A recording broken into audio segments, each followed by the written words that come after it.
And without further ado, thank you so much for joining us this morning for our webinar, Transition Basics for Families. My name is Cheyney Cushing, and I am a school support officer, and I'm joined by my colleague. And my name is Rita Ellis, and I am the Teaching and Technology Specialist for KUMDC. So thank you for joining us.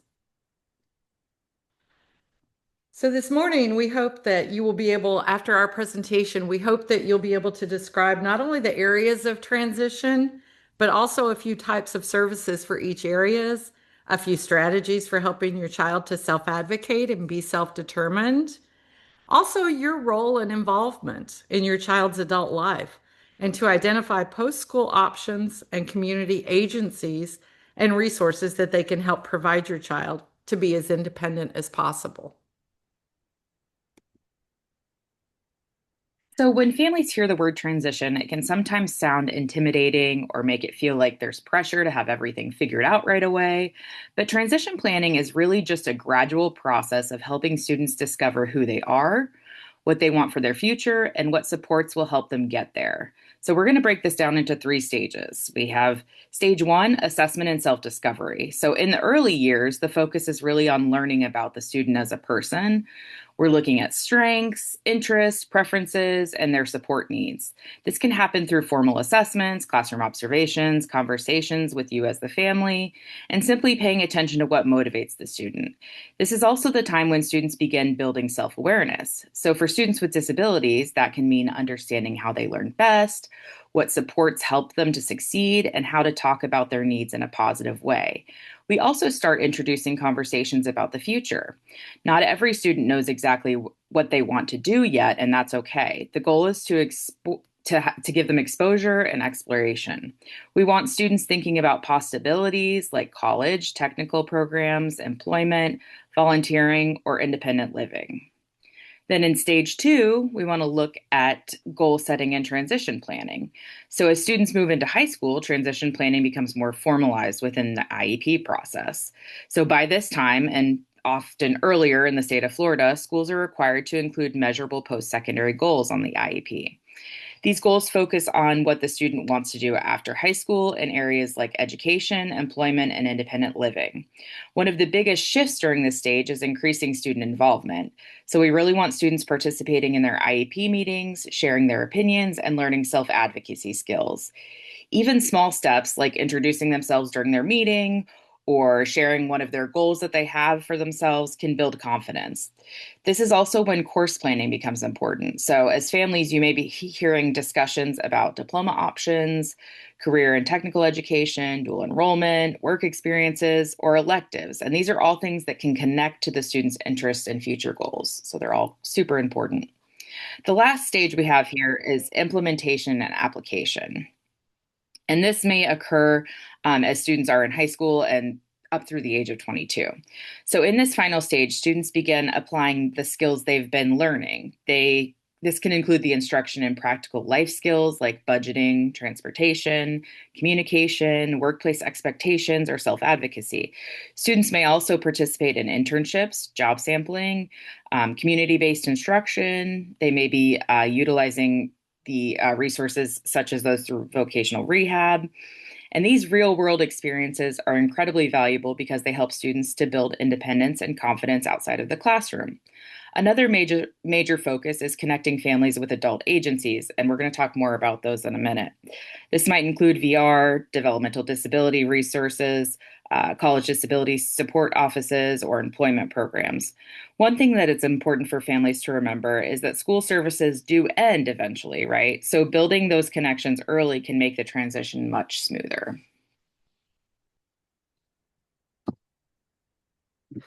Okay, so let's look at some of the areas of transition that you need to be thinking about. And one of the first ones is what is your student going to do, your child going to do after high school, after they graduate?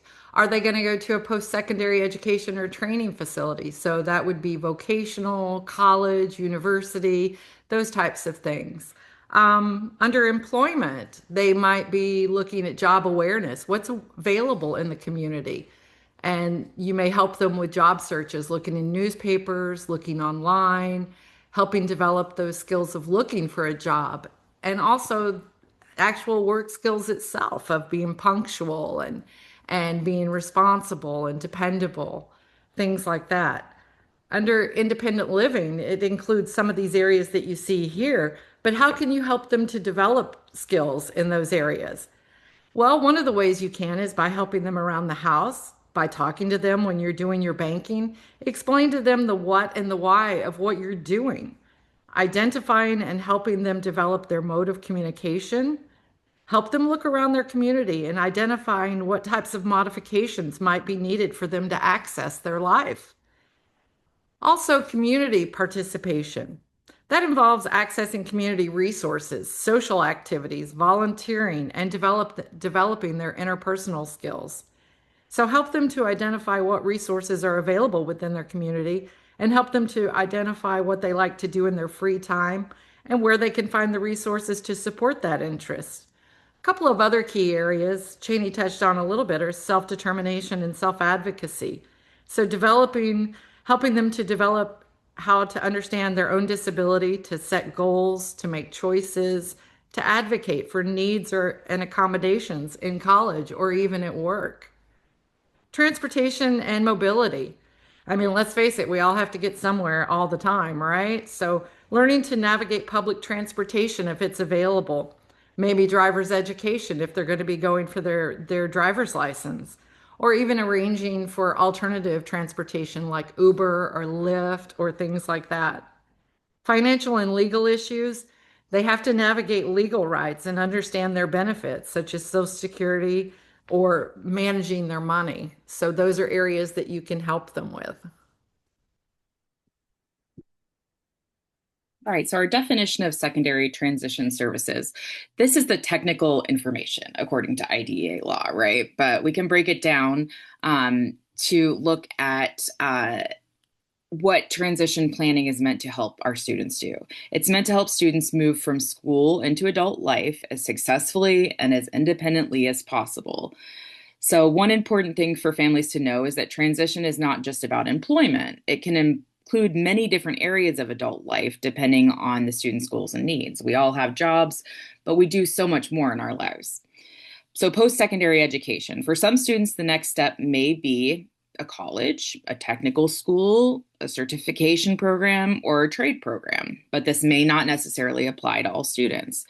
For others, vocational education or integrated employment may be the focus. So, integrated employment means working in settings alongside their peers, with and without disabilities in the community. They may you look at transition planning that includes continuing education, other adult education programs, independent living skills, adult services, and other types of community participation. And community participation is really important because, like I said, adult life is so much more than what we do for a job or where we go to school. It's about our relationships that we build. It's about recreation, belonging, and most importantly, quality of life. So, probably the most important thing to remember here is that transition planning is based on the individual student's needs. So, it's not a one size fits all transition plan. Two students who have the same exact disability will have two entirely different transition plans. They'll have different goals, strengths, and support needs. That's why transition planning should always take into account the student's strengths, preferences, and interests, not just what other people think that they can do. So, as a family member, I would encourage you to think about questions like what motivates my child? What environments help them to succeed? What are they naturally drawn to? What kind of supports help them feel confident and independent? The answers to these questions can help guide meaningful transition planning, much more than just checking off boxes on a form. The goal of transition planning is not to create a perfect future plan, but it's to help students build skills, confidence, and opportunities for the next stage of life. So, self-advocacy skills. In order to be an effective self-advocate, a student must learn not only how to advocate, but what to advocate for. So, these are some suggestions. They need to learn to be assertive without being rude. They need to utilize effective communication, whether it's their verbal, their written, or they use picture symbols, or they use a device. By learning to negotiate with people for what they want or what they need. and by compromising because we can't always have what we want sometimes. So we have to learn the art of compromising as well. And then we need to help them learn what to advocate for. So we want to educate the student in their rights. And we're going to talk more about that later, IDEA versus ADA. And then the responsibilities that they have, because they do have responsibilities to their community. They have civic duties, they have family obligations. So we want to help them with those as well.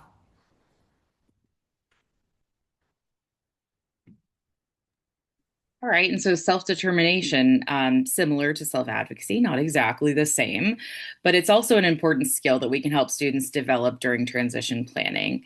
In simple terms, self-determination means helping students learn how to understand themselves, make choices, communicate their needs, and take an active role in their own lives. For many families, it can feel a little scary at first, especially when you're used to helping make decisions for your children, probably all the time when they were younger, and then that gradually changes. But transition planning is really about gradually building those skills over time with support. So making choices and decisions, sometimes we think about major life decisions, but it can begin with small everyday choices. Think about all the choices we make every single day. What are we going to wear? What do we want to eat? Those sorts of things. So allowing students to express their preferences during their IEP meetings when they have regular opportunities to make little choices. It doesn't have to be large ones. They can begin to build confidence in their own voice. And then problem solving. It's another important life skill. It's a little harder to model sometimes, but adult life comes with challenges for all of us. And so students benefit from learning how to work through obstacles instead of always having somebody immediately fix things. If you're a parent, I'm sure you're used to trying to fix a lot of things for your children. But especially for our kiddos with disabilities, we want to make sure that we're modeling what to do when things don't go exactly how we meant for them to go initially. Goal setting and self advocacy. We also want students to learn how to set goals and speak up for what they need. So, self advocacy might include understanding their accommodations, asking for help. I know we touched on a lot of these, explaining how they learn best. What type of learner are they? And these skills become important after high school because when they're in adult services or at colleges or workplaces, they're expected to advocate for themselves more independently than they are at school. And then independence can look really different for every student. So, for one student, independence may mean living on their own and working full time. For another, it may mean learning to communicate choices, making those choices, like I mentioned in the mornings. What are we going to wear today? What do we want to do with our day? That can be the independence that they have. The goal is not comparing students to one another, but it's helping each student to become as independent and self confident as possible for their individual situation. And to tag on what Cheyney was just saying, we ask ourselves the question, what do we all want for our children? Well, we want them to grow up and be as independent as they possibly can. But we have to understand that it may look different for everyone. And we have to figure out how we can support our children to be as independent as they possibly can. So, some of the ways that we can do this is by giving them a growing number of opportunities to make their own decisions. And like Cheyney was saying, I mean, it may be as simple as what do you want to wear today? Or what do you want for breakfast? Also, opportunities to explore employment or housing options or community recreation programs. So, check with your Parks and Rec and see what programs they have going this summer and maybe enroll them in some of those programs that they're interested in. More importantly, you should prepare yourself to accept their child in his or her new adult role and allow them to take an active role in the decisions that will determine their future, even if it means allowing them to make mistakes. Because when they're at home with you, that's the time that they can safely make mistakes. They have that safety net of knowing that you're there. So allow them that opportunity because we learn a lot from making mistakes. So this slide is credited to Intact. This is their infographic, but we want you to know as a family member that you know your child better than anyone else, right? Your voice and your perspective for your student are really, really valuable. Transition planning works best when it's truly collaborative between you and the folks that work with your students, the school team, and then the community supports also that are provided for them. So, one of the biggest goals during transition planning is helping students become an active participant in their own IEP process and decision making. So, again, that's going to look different based on your student's age, their communication style, and support needs. Some students may be able to lead their entire IEP meeting, and that's fantastic. For others, it may be introducing themselves at the meeting, going over their preferences. And maybe creating a presentation that you could look over to give an idea of what they may communicate their own choices to be. As a family member, you're also going to be sharing critical information about your child's strengths, interests, their routines, their long-term hopes and challenges. So as we know, schools see one side of the student, but that's only one side. And we want family members to feel empowered to discuss the skills that they see, the concerns they have, or the interests that they see outside of school. Those are just as important when planning for adulthood. And then transition planning is not just something that happens only once a year at an IEP meeting. So it's an ongoing process of discussing goals, exploring opportunities, and making decisions together over time. Families are important partners in those conversations and decisions. So make sure it's not just a one time a year, that you're discussing those things with the teachers and case managers. You want to make sure you're having those conversations regularly. And then natural supports and community connections. So the last point is really an important one to go over because transition is not just about school services. As I mentioned before, the school services are eventually going to end and they have a finite amount of time that those will be provided to your student. But the natural supports that include, family members, friends, neighbors, it could be your church or other faith communities, mentors, coworkers, community organizations. Those relationships are going to continue long after the school services will end. And they'll play a major role in helping your student to build confidence and independence. So sometimes families feel pressure to have all the answers about the future, but it's really about taking it one step at a time and building those support systems and helping students discover what's possible for them.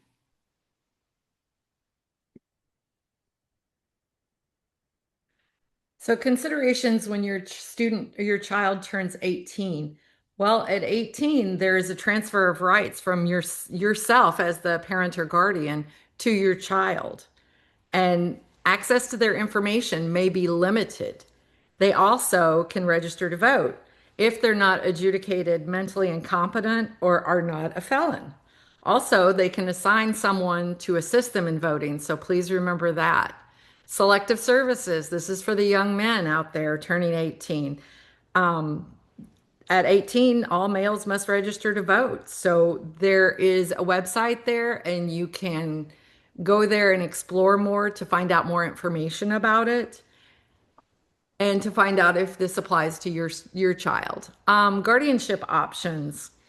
That's something you're going to have to consider when your child turns 18. Are you going to go through the process of becoming their guardian, or are you going to let them be an adult? But we'll have more about this next from Cheyney, so I'm going to leave it at that. All right. So as Rita said, guardianship, it's a little bit cumbersome and it feels overwhelming. Even for myself, I don't, work in the legal field. So it's a lot of information here, but we're just going to go over some basics about guardianship and some things to remember as you go through these process. So guardianship is the most restrictive option because it involves the court giving another person legal authority to make certain decisions for the individual. So this could be yourself. It could be one of your other children. It could be another family member. It could be somebody else that's appointed to make decisions for your child. And it can include decisions related to finances, healthcare, education, or other areas of life, depending on the type of guardianship. So they all vary. It's important for families to know that there are also less restrictive options than guardianship. And so we have guardianship advocacy. There's been like a growing focus lately on providing students with or allowing students to have as much independence as possible and self-determination as possible. So families are encouraged to explore alternatives before pursuing that initial full guardianship. There's other options. There's power of attorney, which allows a trusted person to help with financial or legal matters. Medical proxy or healthcare surrogate documents can help with healthcare decision making. Representative payee services can help manage social security benefits. Trust can help with financial planning and protecting benefits, especially once your children are much older and maybe you're gone. If you have those trusts in place, that can assist your children much later in life. Advanced directives allow individuals to communicate their wishes ahead of time, just like anyone else. And then sometimes supports related to banking or financial management can be put into place without full guardianship. So your student may live independently but need help managing their finances. So it may just be them signing off on you assisting with those banking and financial decisions. So the conversations surrounding guardianship can feel really emotional because families are balancing the safety of their children, independence, and long-term planning all at once. It's a lot of big, scary decisions. So it's okay to not have all of the answers immediately. It's usually a process of gathering information, asking questions, and considering what level of support is truly needed.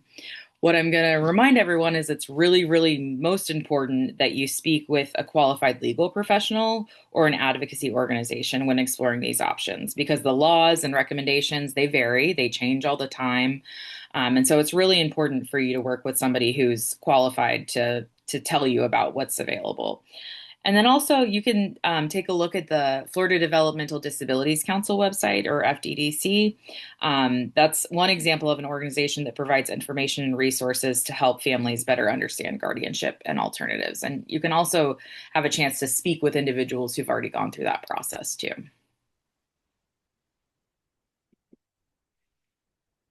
Okay, so after your student graduates, what are they going to do? Are they going to get a job, or are they going to maybe go to some type of vocational school to get a career in technical certification? Students with disability are served under ADA, and that's something important to note. They're no longer covered by IDEA. So it's the Americans with Disabilities Act and also Section 504 of the Rehabilitation Act. So it's important that you explore those and know what their rights are. One of the things is they must first disclose their disability and meet eligibility requirements by providing documentation, such as an evaluation. They must demonstrate a disability and negotiate accommodations needed. So one of the things that I really want to stress here is that you really need to save a lot of the documentation. So your psychological assessments of your child that were done in school, the last IEP, things like that are very important. If they've had a speech evaluation, it's important that you save those, because those are documents that they will need to take to a college or vocational center in order to advocate for their needs.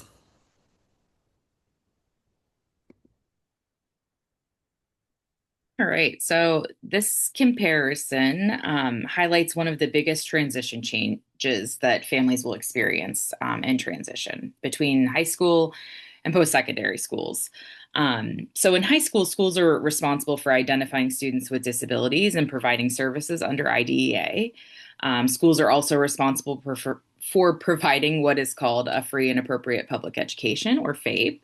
That means that the school with is working regularly to modify educational programs, provide accommodations or specialized instruction, and support your students' success. So it's definitely weighs heavy on providing that academic success for your student when they're in high school and before. But when they move into post-secondary school, so after high school, whether this means your student is going to college, technical school, a training program, or some other post-secondary setting, the process will change significantly. So post-secondary institutions are focused more on equal access rather than guaranteed access. So, or guaranteed success, I'm sorry.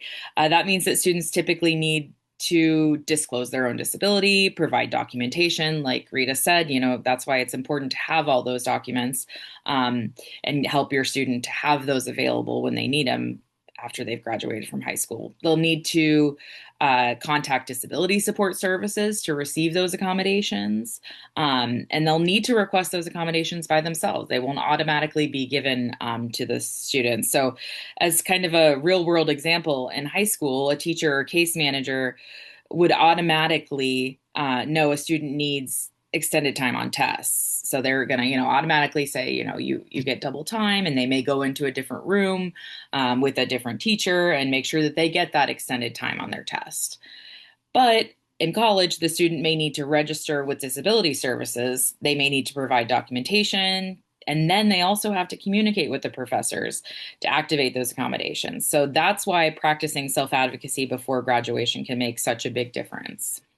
And another thing that I want to mention is privacy and confidentiality. So once students become adults, schools and colleges aren't going to communicate directly with the student rather than automatically involving parents. So you want to make sure that if you are helping your child, or they want to give you access to some of their records, that they're going to have to ask for that and sign off on it. There are those HIPAA and FERPA laws, and they may need to sign off on releases for those for you to be able to access their information.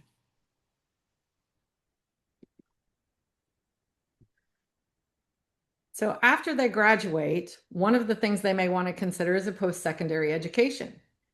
And students with intellectual disabilities are attending college courses on campuses all across the country with peers without disability. They're engaged in internships, paid employment in their community. And as with their peers without disability, students with an intellectual disability are also active in their college's organizations, their clubs, their social activities. And the Florida Center for Students with Unique Abilities has a great list on their website of all the different colleges and universities that offer programs for students with intellectual disabilities. And that's a great resource. And we've provided their web address here that you can go and explore more about that.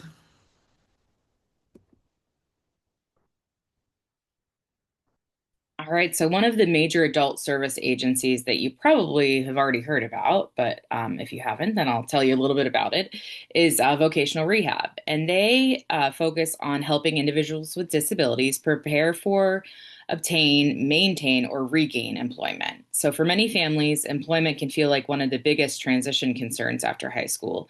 And VR is one agency that can help support that process. Services are going to look different depending, as I said, on the student's goals and needs, but it may include things like job exploration, career assessments, workplace accommodations, job coaching, supported employment, internship opportunities. It may include on-the-job training, and lots of other things, realistically. Some students may need just short-term support, so it might be, that they need a little bit of job coaching. They may need help getting those workplace accommodations, and then they're fine. They don't need the services after that. Other students may need ongoing assistance, and that's exactly how VR works, is that they're able to provide that for the students. One important thing to know is that your students can be working with VR before they graduate high school.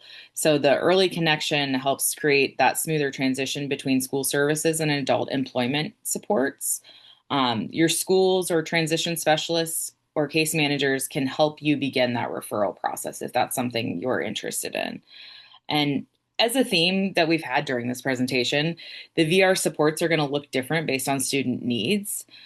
So students may get full-time work from working with VR, or they may just be getting some of that job coaching and learning what careers they're interested in. And so it really is, it's not a one size fits all again. Even if your student, if you say, I don't think my child is ever going to work full-time independently, that's okay. That doesn't mean that they can't benefit from services from vocational rehab. Another thing to consider are benefits, such as there's Social Security income, which is needs-based and no work history is required. There's Social Security disability insurance and that's based on work history and paying of Social Security tax. There's also other benefits that they may be entitled to, such as Medicaid and work incentives, such as Ticket to Ride, student earned income exclusion, and these are all available through the Social Security Administration. And we have provided this link for you. You can go there and find out more information or to find a Social Security office near you that you can find out more information. And your child may already be receiving SSI or Medicaid. Now I have my long list of additional resources here. This is a good slide to check out when you're feeling like alone and like that you don't know where to turn next. Just as a reminder, these are all services that are provided to you as a family member of someone who has a disability, and so all of these can help you at some point or at any point in the process. So APD, the Agency for Persons with Disabilities, most commonly heard as APD, supports eligible individuals with developmental disabilities through services related to community living, supports, and long-term planning. So you'll probably most often hear about APD when it comes to the Medicaid waiver or the wait list, and those are provided through APD. So if you want more information on that, you can go to their website. As I mentioned, it is for specific disabilities. So you definitely want to go to their website and check out which disabilities there are listed there, because not every child with a disability will qualify for APD services. So your Center for Independent Living is different. In this case, every child with a disability can qualify for some of the services that your Center for Independent Living provides. So they help individuals build independence and self-advocacy skills. They're usually very person-centered. They have individuals who work with or who have disabilities that work at the centers, so it can be really great for your student to gain that as a resource. And they have different ones throughout the state. So it's based on the area that you live in. It may be in your county or it may be in a neighboring county based on the region. Transition and parent advocacy resources. So Intact and Pacer Center and the Center for Parent Information and Resources and even Project 10 provide information specifically related to transition planning, disability rights, education, and family advocacy. These are all wonderful places for families who want to learn more about topics like IEPs, self-determination, employment, guardianship, or post-secondary planning. And then we also have kind of our school-based family collaboration. We have Project 10, we have Fiddlers, and we have KUMDC, which is us. These are especially helpful Florida-based resources that many schools and families use for transition support and technical assistance. Organizations like F&D as well focus heavily on helping families feel informed, empowered, and connected. And as a project with KUMDC, we often collaborate with many F&D, Fiddlers, and Project 10 staff, and they're all truly ready to assist families whenever possible. So if you feel like you're not sure where to go, you can reach out to these centers, and we would be glad to provide support. And a shameless plug for our own website is there on number 8. Here at Kaiser University Multidisciplinary Center, we support students, families, educators, and transition services. And we are always happy to help. If we don't know an answer, we will find somebody that does know an answer for you. So as another reminder, transition planning happens over time and you don't need to become an expert overnight. But the most important thing is to continue to ask questions, build connections, and stay involved in the process. And these are just some resources that can help you to do that. Independent living. So when we look at this, we want to consider some questions to ask ourselves. So with housing, is our child going to live at home, or will they live in a group home environment? Will they be independent or need support? What type of supports will they need? And will they need any modification for accessibility in the community? When we look at transportation, some of the questions we want to ask ourselves is, will they have a car or are they going to use some form of public transportation? Is there any city transit in their area to even be able to use? Will they need to use some type of ride share like Uber or Lyft? So if they need to access public transportation or Uber or Lyft, these are skills that are going to need to be taught. Shop social and recreational activities. So, like I said before, one of the places to check out is Parks and Rec and see what they have going on that your child might be interested in, that you might be able to help them get involved with. You might also check your local church or your local library and find out if there's any kind of social or recreational activities that they sponsor. Um, Shopping and financial management. Will they be able to do their own shopping? In this day and age, it's pretty easy. You can go online and shop and they'll deliver it right to you. But they need to learn how to do that. Banking. Are they going to be able to do their own banking or are they going to need help? And also ask yourself what skills do they know or still need to learn in that area? Health and safety. What type of medical insurance will they have? Do they have a primary care doctor? Do they know who that primary care doctor is? Do they now know how to access health and medical care? Are they aware of safety protocols around the house? Are they aware of who to call or what to do in an emergency? So these are all things that you need to kind of consider and ask yourself and then develop a plan for teaching those skills to your student. And a couple of other considerations. When we hear the word transition, a lot of times we automatically think school, we think college, we think what's going to happen after they're out of school. What are they going to do? And it may not just be related to those things, right? It's also about their health, relationships that they're building, recreation, emotional well-being and community connection. So as I said in the very beginning, we all have jobs, right? But that's a small sliver of who we are. So we want to remember other things. So healthcare transition is an area that families sometimes don't realize needs planning until suddenly adulthood arrives and you're at the doctor and you don't necessarily get to go back with your child to the doctor and they have to sign off on everything. So as they become adults, they maybe need to change doctors. They can't go to the pediatrician anymore. They may need to change insurance. Consent is going to look different. Scheduling their own appointments, medication management, or understanding their healthcare needs. Organizations like F&D's Healthcare Family Star program can help families better to understand that transition process. And especially if you have a kiddo that has more complex health needs, Family Star is also a great resource for that too. Leisure and recreation. I always like to focus a lot on this one because I think, our quality of life has a lot to do with the things we enjoy. So we want to make sure that our kiddos with special needs are also looking at what they enjoy and having time to do those things that they enjoy. Programs like Special Olympics, local parks and rec programs, adaptive sports programs, clubs, and community activities can help individuals to build friendships, confidence, physical health, and community involvement. Sometimes we're so focused on school and services that this gets overlooked. And I just want to remind you that meaningful hobbies and social opportunities are a huge part of your quality of life.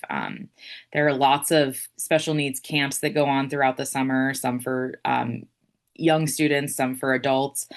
So I definitely encourage you to look at those. They can be a great respite for you, but also a recreation for your student. Parent and peer support. So connecting with other families who understand the transition journey can be incredibly valuable emotionally and practically. Support could come through churches, community groups, disability organizations, or parent support networks. I would invite you to check out Facebook for local or regional support groups in your area. I am in the Tampa Bay area, and I know of dozens of different support groups for families and parents navigating special needs. So many families find that some of their best advice and encouragement can come from other parents who've already gone through the process. Who better to talk to about it? Financial and special needs trust and financial plannings. these can help families plan financially while protecting eligibility for certain benefits. So these are areas where it's really important to consult qualified legal or financial professionals who specialize in disability planning. But it is something you don't want to overlook because, like I said earlier, there may be a time when you're no longer able to be the primary caregiver for your adult who has special needs, and you want to make sure that they're taken care of and that their benefits are also protected. So that's why that's really important too. And finally, mental health support is something we want to continue normalizing for both you and your student with special needs. Transition can bring in excitement, but it also brings stress, anxiety, uncertainty, or feelings of isolation for both students and families. So, organizations like NAMI provide support, mental health resources for individuals and families. Also, be sure to check out your health insurance for programs like EAP and Teledoc. A lot of therapy sessions are being provided free right now or at a discounted rate if you do it virtually. So, I would definitely encourage you to take care of yourself too as you're going through this process.